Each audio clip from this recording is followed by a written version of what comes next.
So, as discussed by Captain Rahul, what is a MLC? So, I will take a perspective to share the responsibility both as a seafarer and as a ship manager or ship owner, right? So, for the go with the MLC, first as a seafarer, what you have to do? First thing before stepping on board or before stepping out from the Mumbai airport or whichever airport international, you should have in your hand CBA, which is called Collective Bargain Agreement.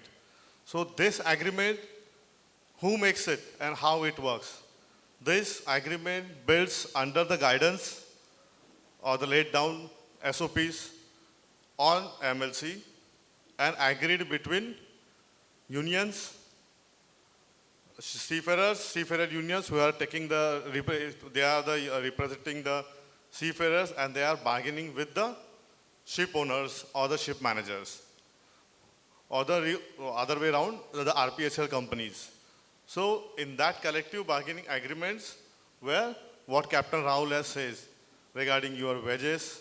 So wages, there is a standards wages are there. For trainees, how much, for OS, for ratings, for captain, for officers, how much minimum wages should be there. So that you have to look at. You should not go below that minimum wages criteria. And as a ship owner, has to follow the minimum set standard criteria and upgrade to the level what seafarer needs it to hire it and to go on board. Because for example, for a trainee OS, if you see the return salary by the union is $450 to $500. But as a need, you will not get anybody in the market who is ready to join as a OS on the salary of 400. So there is a bargaining. Union says, okay, no, 400, you cannot get the people. You have to go more.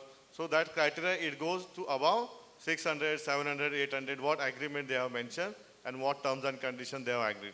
So in that role, seafarer unions plays very much high role. Means to complying and to support the seafarers in that regard. Right. Secondly, as for the ship, because we are maximum time staying on board the ship after getting that agreement. So MLC, when you go on board, that time it will help you and support you in all the way. Maximum, all the states where the merchant ships goes, all the countries has accepted the MLC. So what rights they gives it, that you can, if your living condition on board is not up to the standard, means where bare minimum return standard, like your food, what type of food you should get it. Like if you, for example, if you are the alone with all Filipinos crew, and there you have the right under MLC to get the food, the standard for your, means what you, not what you like it, but what you can eat and what you can digest. So that standard, you have that demand. You can ask the port state that I am not getting a food what I am getting. Or as per MLC, you have the DPA, who is the designated person ashore, which sit in the office. He can ask for that one. As per MLC, you have the right to get a support for mental well-being and wellness. So that company has to give the supports. And as a ship owners, that set criteria, he has to comply and he has to prove that they are complying. So in that regards, all the shipping companies under the DOC, means under the ISM, they are getting audited for MLC audit. So very rightly said about the CBA and all. So that's where the SUI comes into play, Seafarers Union of India, and that's where they come into the play.